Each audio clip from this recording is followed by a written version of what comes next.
Mary Davis, Marydavs. Thank you, Mary. And so you're the one that organized this event, correct? Yes, I saw a gap. I know there was, I timed it to be the same time as Sacramento, but a lot of people couldn't make it up. So I said, let's have one here. That's a great idea. And what is your stance on this? What do you feel is so egregious about this bill? That there is absolutely no safety rails on it. And so that's why I said put the brakes and put some guardrails in. And I don't understand why she has not structured it to be far more tailored. And that is very concerning that it's so open. I said the loophole is actually a loop chasm. It's as big as a Grand Canyon that anybody can claim to be extended family, mentoring, and then you don't even have to prove your ID. You write some number and name down, and nobody even verifies to see if that's really you. Do you believe this is another means to traffic children? I believe that the potential is there. I won't speak to her intent, but I do have the question, why did you not make it far more tailored? She keeps repeatedly, Celeste Rodriguez, the bill sponsor, saying that it's only for immigrant children, but then why isn't that in the language? For people with undocumented parents, it should be in the language. Narrowly tailor it, and then make sure that there's ID verification and a real relationship, and that the school knows these people. How do you feel about certain bills like this coming forward? I know there was an abortion bill that had come forward where they were saying that in the womb that if you're an illegal immigrant that you have rights. Do you feel that they are really kind of going all out for illegal immigrants, and it's kind of opening the door to things that aren't so good for the Americans? Yeah, I have big concerns about sovereignty, and so I have a 3S strategy at sovereignty, stewardship, and schools. And so, what it's so funny though about they seem okay with open borders, but they believe in sovereignty in the college classroom. And so I just find, like, you can't just go in and say you're in the class, right? And you can't go up onto the dais at the Board of Supervisors and say you're a supervisor. So we have sovereignty all around us. And it's just, so why would the border be any different? And why would you want bad actors to be able to come in without vetting? And so I'm not sure if you're familiar with notarios.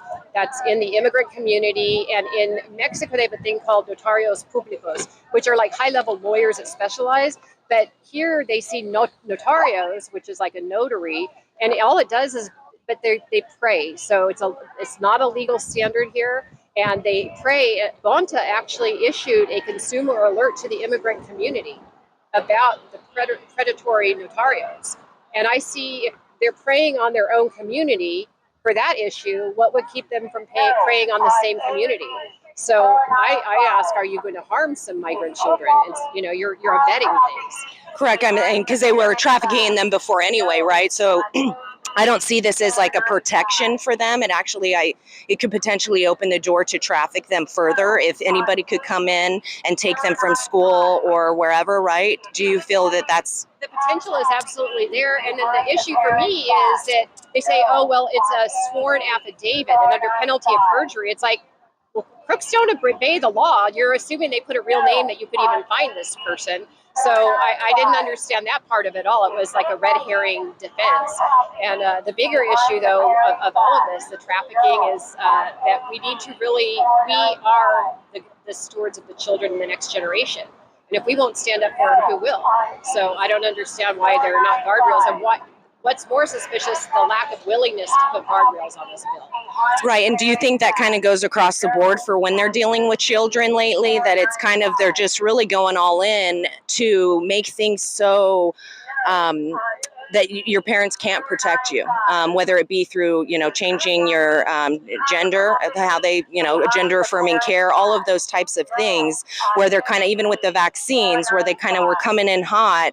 Do you feel like this is another attack on the children in that way? Absolutely. And so the progressives, and I don't have a problem with Democrats. I actually have a lot of friends and moderates, but it's the very progressives that they want to always move off to the next shiny thing without fixing the problem and then, of course, more money, right? They want more money. They never solve the problem.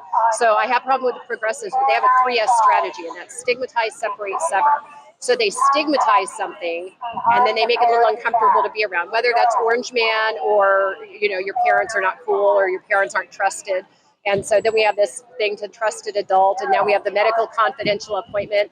This is all in like the Ed Code and the California legislation. And so people need to realize there is an active attempt to separate kids from their parents, and this is just the next fulcrum opportunity to do that. Wonderful. Well, thank you so much, Mary, for putting this together. Do you think, I mean, what are your thoughts on, do you think this will pass or not? I'm hoping it will die a quiet death, but I am not going to count on it. And I'm going to fight to the final nail is in the coffin. My understanding, August 31st is when they have the opportunity to revive it through this next 2-week period. So we just need to keep the pressure and the awareness up.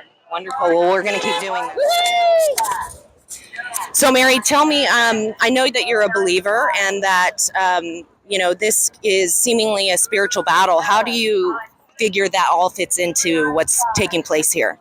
Yeah, it's interesting because I do feel like that there is a spiritual attack, but I also am very grounded in the secular world, and I want people to realize that whether you shouldn't use Christianity or Islam or any conservative religion as an excuse to tune out reasonable arguments. And so, to me, that any kid could be approached and taken is very reasonable if you would just vet the bill and look at it.